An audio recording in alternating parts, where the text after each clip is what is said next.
C'est ça, les vacances avec en sous-titre et pourtant ils reviendront l'an prochain, le roman de Michel Fremder chez Storycast et notre feuilleton de l'été sur Sud Radio. Bonjour Michel Fremder. Bonjour Laurence. La cohabitation en famille durant les vacances, quand on se retrouve à 16 avec 3 enfants, les grands-parents, combien de petits-enfants déjà? 5 petits-enfants. Alors 5 petits, ça va de quel âge à quel âge? Ça va de 5 ans jusqu'à 17 ans. Et 17 ans. Alors, comment ça se passe?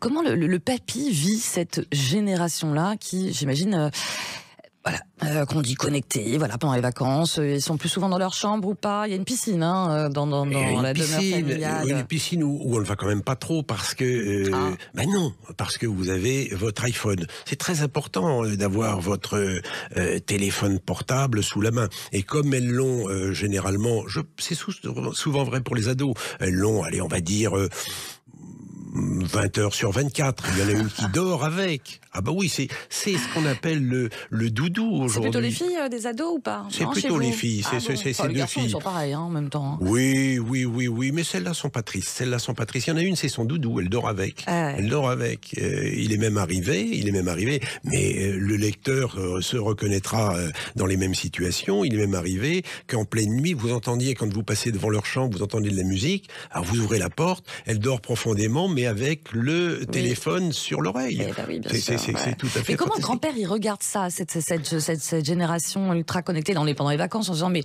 mince, je voudrais pas profiter d'aller faire une partie de pêche, d'aller jouer à la pétanque. Comment vous êtes je pense que c'est vrai pour chaque génération.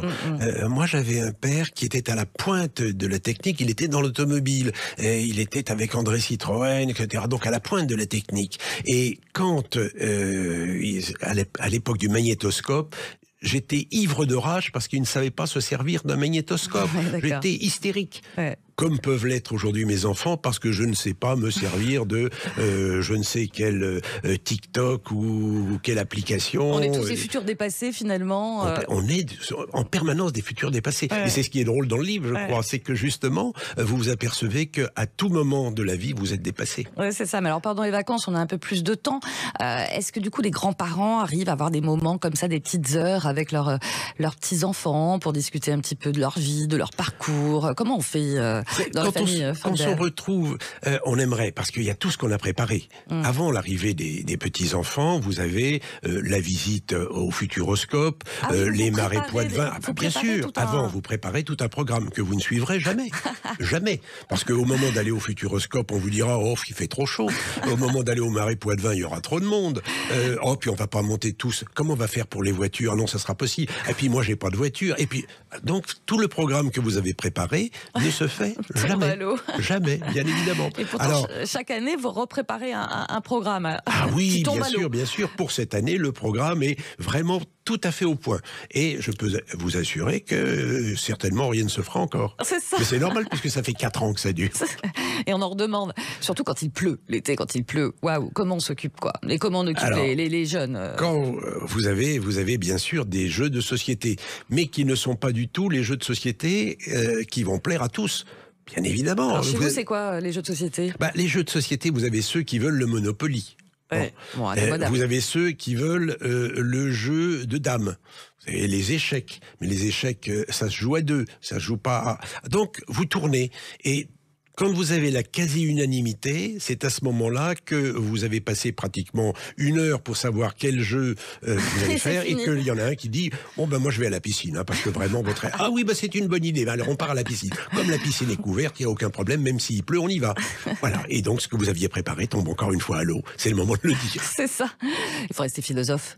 Oui, il faut être philosophe. Et je pense que avec toutes ces histoires, on rit. Oui. Et est-ce que c'est pas l'essentiel, enfin? Je pense que si. Puis je pense que les vacances, ça sert aussi un petit peu à ça. On a besoin de cette...